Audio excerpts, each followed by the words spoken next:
என்ன நீங்கள் இழந்தீங்களோ, என்ன உங்களுக்கு வேணுமோ, ஒரே ஒரு கோரிக்கை இந்த நாக சதுர்த்தி நாளில் நீங்கள் வச்சீங்கன்னா, அந்த நாகர் உங்களுக்கு அதை கொடுத்துருவாரு. இழந்த ஒரு விஷயத்தை பெற, கடன் அனைத்தும் தீர. இதுக்கெல்லாம் நாக சதுர்த்தி வழிபாடு ரொம்ப சூப்பரான வழிபாடு. ராகுவுக்கு உண்டான நாகர் யார் அப்படின்னா கார்கோடன். ராகு என்னென்ன பிரச்சனைலாம் தருவார்னா, ராகு ஏமாற்றம், ராகு மாயை, ராகு பொய், ராகு ஷேர் மார்க்கெட். அப்போ எப்படி ஸ்ரீரங்கம் ரங்கநாதருக்கே அவர் வந்து குடைப்பிடிக்கிறார் அப்படின்னா பார்த்துக்கோங்க, பெருமாளுக்கே குடைப்பிடிக்கிறார், அவர் எவ்வளோ பெரிய ஆள் இருப்பார். சுக்கிரனுக்கு உண்டான நாக தேவதை யார் அப்படின்னா வாசுகி. பார்க்கடலை கடையும் போது கயிறாக யார் செயல்பட்டாங்கன்னா வாசுகி. கேது அப்படின்னா அறிவு ஞானம். அப்போ எனக்கு கடன் தீரணும், பிறவை கடனும் தீரணும், பணம் சம்பந்தமான கடனும் தீரணும் அப்படின்னா அனந்தனை வழிபாடு செய்ய வேண்டும்.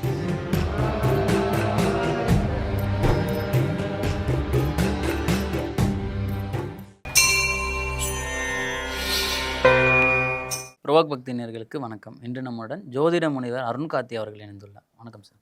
புரோக் பக்தி நேயர்கள் அனைவருக்கும் அன்பு வணக்கம் சார். இந்த திருமண தடைக்கு முக்கியமாக காலசர்ப தோஷம், அப்புறம் ராகு கேது தோஷம், இதுக்கு காலஸ்திரி போய் வழிபடுங்க, இந்த மாதிரி நிறைய விஷயங்கள் வருது. இதை தீர்வு செய்ய ஏதாவது ஒரு காலகட்டங்கள் இருக்கா?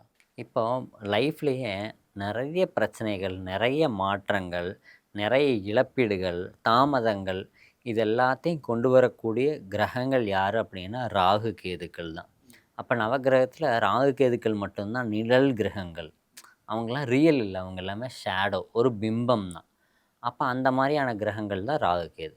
அந்த ராகு கேதுக்கள் தான் நிறைய லைஃப்பில் நிறைய தடைகளையும் தாக்கத்தையும் நிறைய மாற்றங்களையும் தர்றாங்க. அப்போ எனக்கு திருமணம் தாமதமாகுது, தடையாகுது அப்படின்னா ராகு கேது தோஷம், சர்ப்பதோஷம், அது எல்லாருமே கேட்குறது தான்.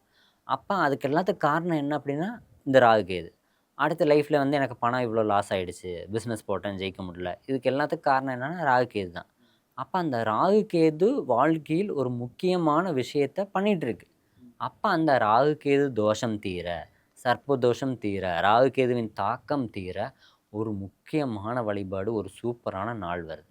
நாக சதுர்த்தி அப்படின்ற ஒரு அற்புதமான நாள். அந்த நாள் உங்களுக்கு ராகு கேது சம்பந்தமான அனைத்து தோஷத்தையும் தீர்த்து ஒரு நல்ல உயர்வை தர ஒரு சூப்பரான வழிபாடு இருக்குது. அந்த நாள் நாக சதுர்த்தி நாள். அதுக்கு ஒரு சூப்பரான வழிபாடு இருக்குது. இந்த தினத்தில் என்ன வழிபாடு செஞ்சால் இந்த தோஷங்கள்லாம் நீங்கும்? இப்போ நாக சதுர்த்திங்கிறதுக்கு ஒரு சின்ன ஒரு ஹிஸ்ட்ரி, ஒரு ஸ்டோரி இருக்குது. அப்போ ஒரு பெண் தன்னுடைய சகோதரனை ஒரு நாகம் தீண்டி சகோதரன் இறந்து போயிட்டான். அப்போ அந்த சகோதரன் திரும்ப வேணும் அப்படிங்கிறக்காக நவநாகர்களை அந்த பெண் வழிபாடு செய்து விரதம் இருந்து அந்த நாள் தன்னுடைய இறந்த சகோதரனை மீண்டும் மீட்ட நாள் இந்த நாக சதுர்த்தி நாள். அப்போது ஒரு இறந்து போன தன் சகோதரனை இந்த நாக வழிபாடு செய்து அந்த பெண் உயிர்ப்பித்து மீட்டாளாம். அந்த நாள் தான் நாக சதுர்த்தி. அப்போ ஒரு இறந்த ஒரு விஷயத்தை மீண்டும் பெற, இழந்த ஒரு விஷயத்தை மீண்டும் பெற, அதுக்கு இந்த நாக சதுர்த்தி வழிபாடு ரொம்ப சிறப்பான ஒரு வழிபாடு. இப்போது ஷேர் மார்க்கெட்டில் கோடிக்கணக்கான ரூபாய் இழந்தவங்க, அடுத்து லைஃப் ஃபெயிலியர் ஆகி டைவர்ஸ் ஆகி தன்னுடைய கணவன் மனைவி இழந்தவங்க, அடுத்து ஃபேமிலியை விட்டு பிரிஞ்சு வாடுறவங்க, அடுத்து தன்னுடைய உடைமைகள் என்கிட்ட இருந்தது எல்லாமே போயிடுச்சு, நான் இப்போ எதுவுமே இல்லாமல் இருக்கேன் அப்படின்ற அந்த வெறுமையில் இருக்கிறவங்க, அப்போது இந்த மாதிரி இழந்த விஷயத்தை மீட்க, அப்போ அதுக்கு இந்த நாக சதுர்த்தி வழிபாடு. அடுத்து நீண்ட நாள் திருமணம் நடக்கவே இல்லை, திருமணம் நடக்கணும், நீண்ட நாள் நோய்வாய்ப்பட்டிருக்காங்க, அந்த நோய் தீர, இழந்த ஒரு விஷயத்தை பெற, கடன் அனைத்தும் தீர, இதுக்கெல்லாம் நாக சதுர்த்தி வழிபாடு ரொம்ப சூப்பரான வழிபாடு. நவநாகர்கள் இருக்காங்க. 9 நவகிரகத்துக்கும் ஒரு கிரகத்துக்கும் நாகர் இருக்காங்க.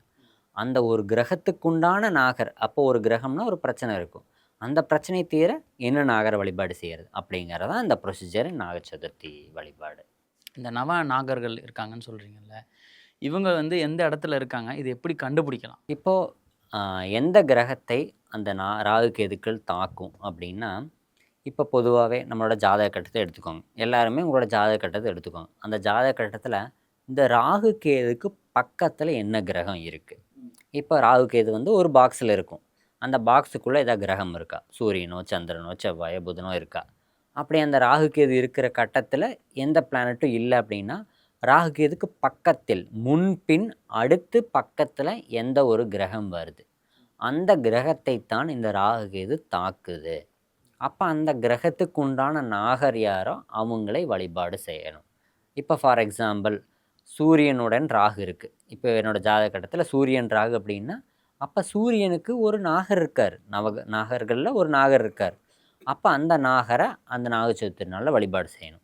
இப்போ இதே என்னோடய ஜாதக கட்டத்தில் வந்து ராகுவிலையோ கேதுலையோ கூட எந்த கிரகமும் இல்லை.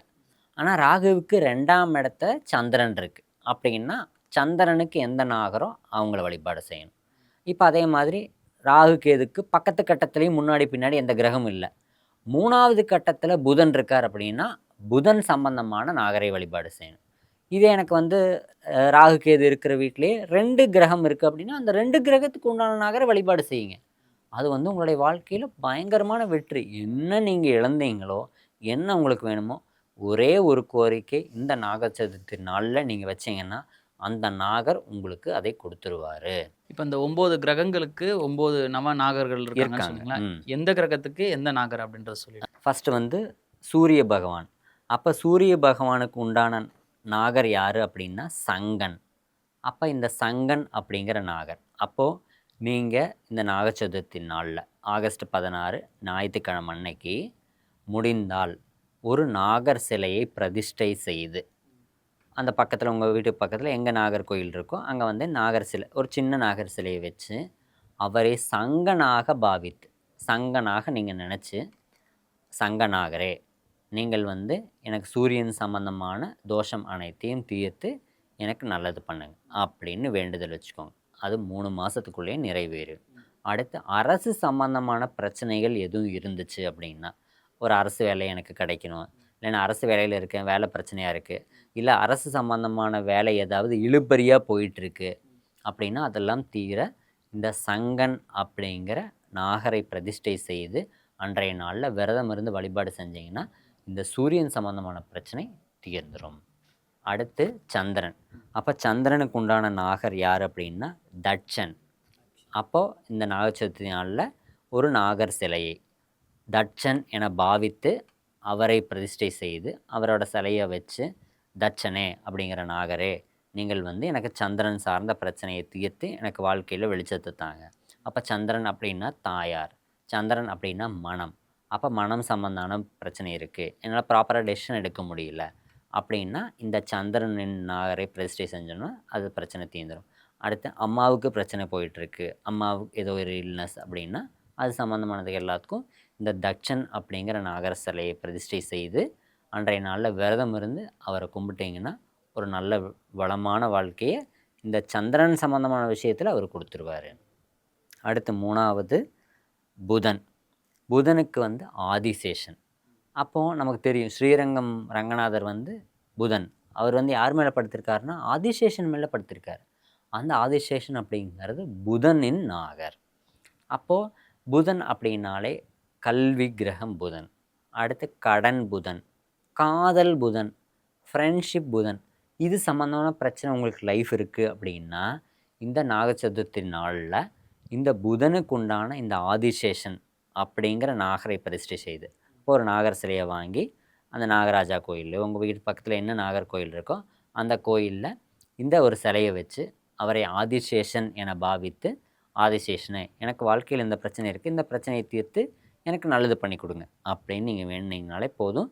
இந்த புதன் சம்மந்தமான, அப்போ கல்வியில் தடை இருக்குது, இல்லைனா கல்வியில் பிரேக்கப் ஆகிடுச்சு, நான் நீட்டுக்கு ட்ரை பண்ணேன் என்னால் ஜெயிக்க முடியல அப்படின்னா இவரை பிரதிஷ்டை பண்ணுங்கள், அடுத்த நீட் எக்ஸாமில் பாஸ் பண்ணிடுவீங்க. அப்போ இந்த கல்வி சார்ந்த விஷயம் எல்லாமே இந்த ஆதிசேஷன் அப்படிங்கிறவர் கொடுப்பார்.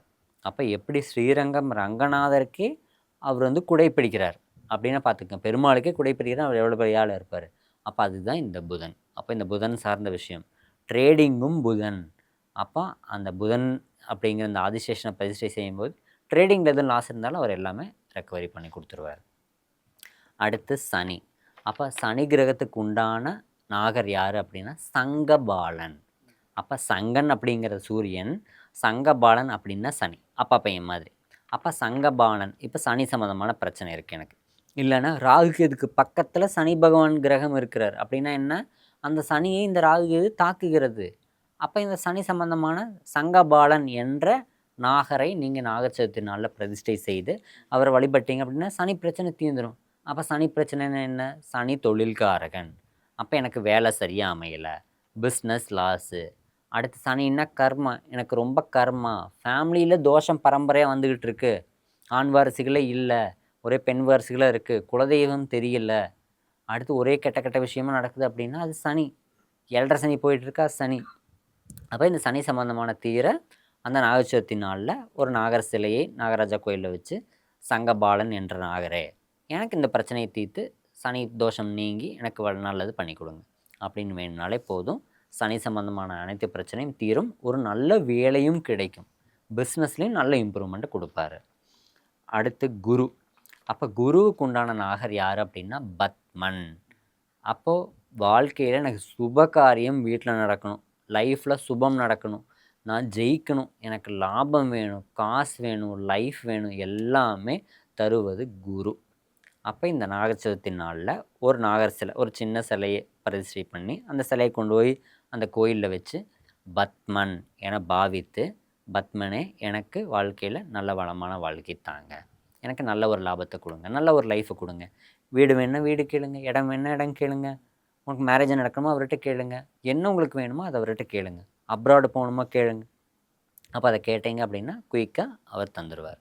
அப்போ அன்றைய நாளில் விரதம் இருந்து இவரை பிரதிஷ்டை செய்து பத்மனை என பாவித்து அவர்கிட்ட வேண்டும் போது அதை எல்லாமே கொடுத்துருவார். அடுத்து ராகு. அப்போ ராகுவுக்கு உண்டான நாகர் யார் அப்படின்னா கார்கோடன். அப்போ கார்கோடன் அப்படிங்கிறது ஒரு ராகுனாலே 5 தலை நாகம். அடுத்து ராகு என்னென்ன பிரச்சனைலாம் தருவார்னா, ராகு ஏமாற்றம், ராகு மாயை, ராகு பொய், ராகு ஷேர் மார்க்கெட், நம்பிக்கை துரோகம் ராகு. அப்போ இது சம்மந்தமான பிரச்சனைலாம் உங்களுக்கு இருக்குது அப்படின்னா என்ன, உங்களுக்கு ராகு சப்போர்ட் பண்ணலை, நீங்கள் வந்து ஹியூஜ் லாஸ், ஹெவி லாஸ், யாராவது உங்களை ஏமாற்றிட்டாங்க, நம்பிக்கை துரோகம் பண்ணிட்டாங்கன்னா உங்களுக்கு ராகு பிரச்சனை. அப்போது இந்த கார்கோடன் என்ற நாகர் சிலையை அன்றைய நாகர் சதுர்த்தி நாளில் பிரதிஷ்டை செய்து ஒன்றும் இல்லை, ஒரு நாகர் சிலையை வாங்கி கொண்டே நாகர் கோயிலில் வச்சு, கார்கோடனே எனக்கு இந்த பிரச்சனையிலிருந்து என்னை விடுவிச்சு என்னை காப்பாற்றி நல்ல லைஃப்பை கொடுங்க, நீண்ட நாள் கேஸ் போயிட்டுருக்கு, அப்போ நான் ஏதோ ஒரு பிரச்சனை சிக்கலில் மாட்டிக்கிட்டேன் அப்படின்னா அதிலிருந்து தீரணும்னா கார்கோடன். அப்போ அன்றைய நாளில் விரதம் இருந்து வழிபாடு செய்யுங்க, கார்கோடன் உங்களுக்கு ஹெல்ப் பண்ணிடுவார், ராகு உங்களுக்கு சப்போர்ட் பண்ணுவார். அப்போ அந்த மாதிரியான விஷயம். அடுத்து செவ்வாய். அப்போ செவ்வாய் பகவானுக்கு உண்டான நாகர் யார் அப்படின்னா அப்ஜன். அப்போ செவ்வாயினால தெரியும், திருமணக்காரகன் செவ்வாய், பூமிக்காரகன் செவ்வாய், தேகக்காரகன் செவ்வாய், சகோதரக்காரகன் செவ்வாய். இது சம்மந்தமான பிரச்சனை உங்களுக்கு இருக்கா, இல்லை உங்களுக்கு செவ்வாய் கூடயே ராகு கேது இருக்கா அப்படின்னா இந்த நாகரை பிரதிஷ்டை பண்ணுங்க. அப்போ அப்ஜன் என்ற நாகரை பிரதிஷ்டை செய்து அந்த நாக சதுர்த்தி நாளில் நாகர் சிலையை வச்சு, அப்ஜனே எனக்கு இந்த பிரச்சனையை தீர்த்து ஒரு நல்ல மேரேஜை பண்ணி வைங்க, எனக்கு இந்த இடத்த முடிச்சு கொடுங்க, எனக்கு சொந்த வீடு வேணும், ரொம்ப நாள் நான் வாடகை வீட்டிலேயே ஓட்டுறேன், இஎம்ஐ கட்டிகிட்டு இருக்கேன், எல்லாத்தையும் முடிச்சு கொடுத்துருவார். அப்போ அன்றைய நாளில் அப்ஜனை வழிபாடு செய்வது நல்ல ஒரு இந்த செவ்வாய் சார்ந்த விஷயத்தில் ஒரு நல்ல வளத்தை கொடுக்கும். அடுத்து சுக்கிர பகவான். அப்போ சுக்கிரன் எல்லாத்துக்கும் என்ன தேவை, லக்ஸரி தேவை, எல்லாத்துக்குமே என்ன வேணும், சொகுசு வேணும், பணம் நிறைய வேணும். அப்போ ஃபினான்ஸ் அப்படின்னா சுக்கிரன். அப்போ அந்த சுக்கிரனுக்கு உண்டான நாக தேவதை யார் அப்படின்னா வாசுகி. அப்போது பார்க்கடலை கடையும் போது கயிறாக யார் செயல்பட்டாங்கன்னா வாசுகி. அப்போ அதை யாருன்னா சுக்கிரன் தான். அப்போ அதனால தான் செல்வம் நிறைய குளிச்சுது. அப்போது எனக்கு செல்வம் நிறைய வேணும், பணம் நிறைய வேணும், கார் வாங்கணும், பங்களா வேணும், எனக்கு க்ரோர்ஸ் மில்லியன்ஸ் ஆஃப் மணி எனக்கு வேணும், லக்ஸரி வெல்த் எனக்கு வேணும் அப்படின்னா நீங்கள் யாரை பிடிக்கணுன்னா வாசுகி. அப்போ ஒரு சின்ன நாகர் சிலையை அந்த கோயிலில் கொண்டு போய் வச்சு வாசுகி என நினைத்து, வாசுகி தேயே எனக்கு எனக்கு இவ்வளோ பணம் வேணும், எனக்கு இந்த பிரச்சனையை தீர்த்து வைங்க, எனக்கு இந்த கடனெல்லாம் முடித்து எனக்கு பேங்க் பேலன்ஸ் எவ்வளோ கொடுங்க அப்படின்னு வேண்டுங்க. கண்டிப்பாக சீக்கிரம் குறுகிய காலத்துலேயே வாசுகி கொடுத்துருவாங்க. இல்லை எனக்கு ஜாதக கட்டத்திலே சுக்கிரனுடன் ராகு கேது இருந்தது அப்படின்னா கர்ம நோய் ஏற்படும். அப்போ அந்த கர்ம நோய் தீர இந்த வாசுகியை வழிபாடு செஞ்சோம்னா அந்த பிரச்சனைலாம் தீர்ந்துடும். அடுத்து கடைசியாக கேது. அப்போ கேதுவுக்கு உண்டான நாகர் யார் அப்படின்னா அனந்தன். அப்போ கேது அப்படின்னாலே கடன், கேது அப்படின்னா அறிவு ஞானம். அப்போ எனக்கு கடன் தீரணும், பிறவை கடனும் தீரணும், பணம் சம்பந்தமான கடனும் தீரணும் அப்படின்னா அனந்தனை வழிபாடு செய்ய வேண்டும். அடுத்து எனக்கு ஞானம் வேணும், கலைகளில் வெற்றி தேவை, அறிவு, சமயோஜித புத்தி இதெல்லாம் வேணும், அரசு உத்தியோகம் கிடைக்கணும் அப்படின்னா அன்ற நாகச்சதுர்த்தி நாளில் ஒரு நாகர் சிலையை வச்சு அதை அனந்தன் என நினைத்து, அனந்தனே எனக்கு இதை கொடுங்க அப்படின்னு சும்மா வேண்டிட்டு மட்டும் வாங்க. அன்றைய நாள் விரதம் கண்டிப்பாக இருக்கணும். இருந்தீங்கன்னா இந்த கேது சம்பந்தமான பிரச்சனை அனைத்தும் தீரும்.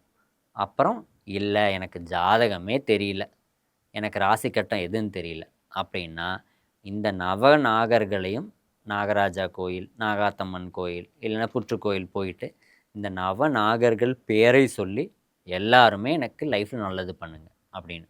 அப்போ கேதுவுக்கு உண்டான நாகர் அனந்தன், சுக்கிரன் வாசுகி, செவ்வாய் அப்ஜன், ராகு கார்கோடன், குரு பத்மன், புதன் ஆதிசேஷன், சந்திரன் தட்சன், சூரியன் சங்கன், சனி சங்கபாலன்.